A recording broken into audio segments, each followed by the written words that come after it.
हुआ चावल, चावल पीस के गला लेना चावल को और पीस लेना, पीस के उस पानी में मिला और मिलाकर उसमें थोड़ी सी हल्दी पीसी हुई डालकर बटकेश्वर महादेव के नाम से बड़ के पेड़ के नीचे अपनी कामना कर कर जो कर्जा हुआ है उस कर्जे का भान देते हुए, स्मरण देते हुए छोड़ दे। महाराज 2 या 3 सोमवार एक ही जगह पर करना। लक्ष्मी नहीं टिकती, जिसकी संपदा नहीं बढ़ती, जिसका व्यापार नहीं चलता, जिसकी सर्विस नौकरी सही नहीं हो रही, उसको सोमवार के दिन अगर बेलपत्री के पेड़ के नीचे जो दिया लगाता है उसके घर में कभी संपदा की कमी नहीं आती।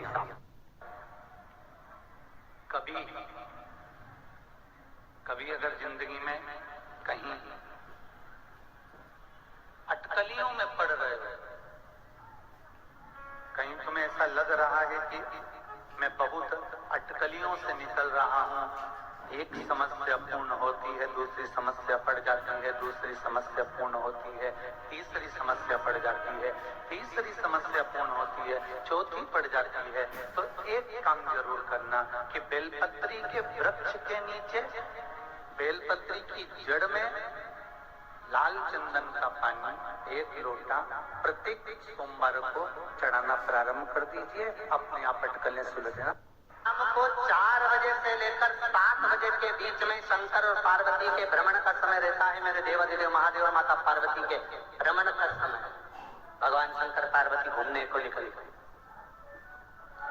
इसलिए हमारा सनातन धर्म कहता है शाम के समय पर माताओं को झाड़ू नहीं लगाना चाहिए, शाम के समय पर माताओं को चूड़ी बिछिया नहीं बदलना चाहिए, शाम के समय पर माताओं को मांग में सिंदूरा नहीं भरना चाहिए, शाम के समय पर माताओं को बाल नहीं बांधना चाहिए, शाम के समय पर माताओं को चौखट पर नहीं बैठना चाहिए। उसका कारण क्या है? क्योंकि पार्वती जी ने भगवान भोलेनाथ जी से कहा था कि तुम मुझे रोज शाम के समय प्रदोष काल में भ्रमण के लिए लेकर जाते हो, मेरे लिए आज्ञा क्या है? शंकर भगवान ने कहा सुनो पार्वती, मंदिर के अंदर नंदी रहता है, जाने वाला यात्री जब मंदिर में मेरा दर्शन करने आता है तो नंदी के कानों में कहकर जाता है कि शिव जी को मेरे यहाँ लेकर आना।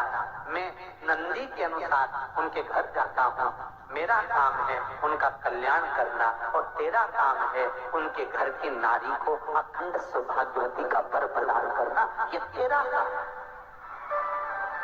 तब पार्वती माता ने कहा अखंड सौभाग्यवती होने का वर मैं तो दे दूंगी, पर उस समय पर माताएं चूड़ी बदल रही होगी, हाथ से चूड़ी निकाल रही होगी, तुम्हें वर कैसे दे सकती हो? मांग भर रही होगी, तुम्हें वर कैसे दे सकती हो? उस समय पर चूड़ी बिछिया बदला जा रहा होगा, तुम्हें वर कैसे दे सकती हूँ? उस समय पर झाड़ू लग रही होगी, तो मैं लक्ष्मी को वहां कैसे भेज सकती हूँ? आप बताओ। तो शंकर भगवान ने कहा प्रदोष का समय एक ऐसा समय होता है, शाम का समय ऐसा होता है जिस समय पर केवल शंकर और पार्वती की आराधना का समय होता है।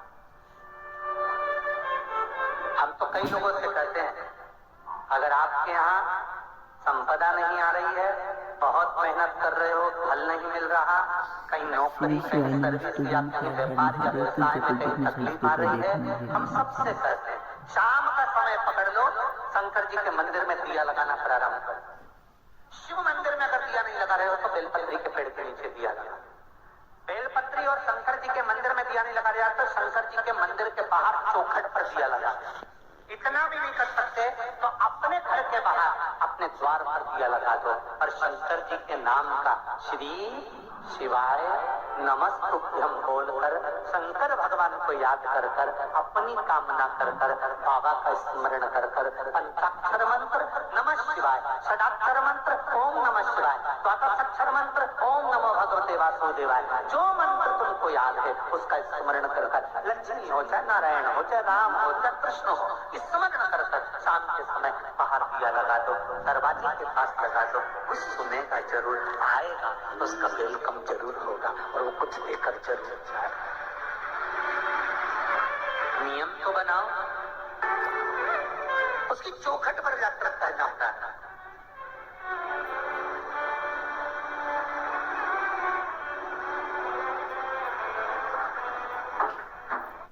बृहस्पति महाराज ने कहा कि शाम का समय जो प्रदोष का समय होता है उस समय पर इंद्रदेव तुम शंकर जी की आराधना करो।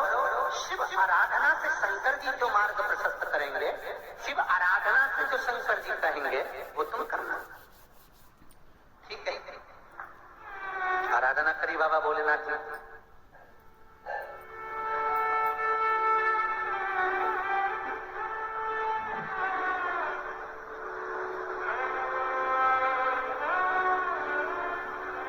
मालूम नहीं था इंद्रदेव को।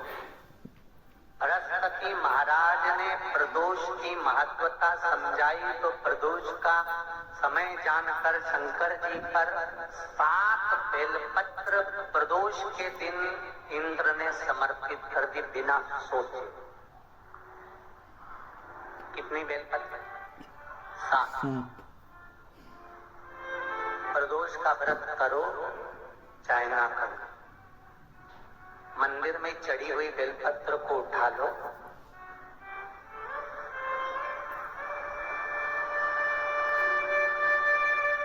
बेलपत्र का ब्रह्म कमल बना लो,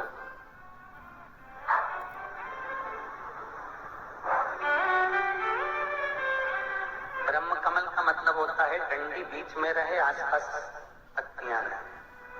7 पत्ती का ब्रह्म कमल बनाकर, जैसे ये पत्तियां हैं एक जैसी रखी हुई हैं, तो इसको फैलाया है।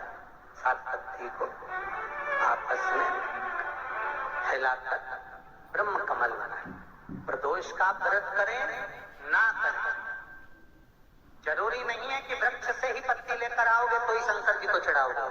शिव जी पे से चढ़ी हुई उठाकर धोकर ब्रह्म कमल बनाकर बाबा से विनय कर कर, हे प्रभु आज मैं इस काम के लिए जा रहा हूँ, बाबा मेरा ये कार्य है, बोलकर श्री शिवाय नमस्तुभ्यम बोलकर शिवलिंग पर समर्पित कर। दिन भर के प्रदोष व्रत का फल बाबा एक बेलपत्री समर्पित करने पर ही प्रदान कर देता है। शिव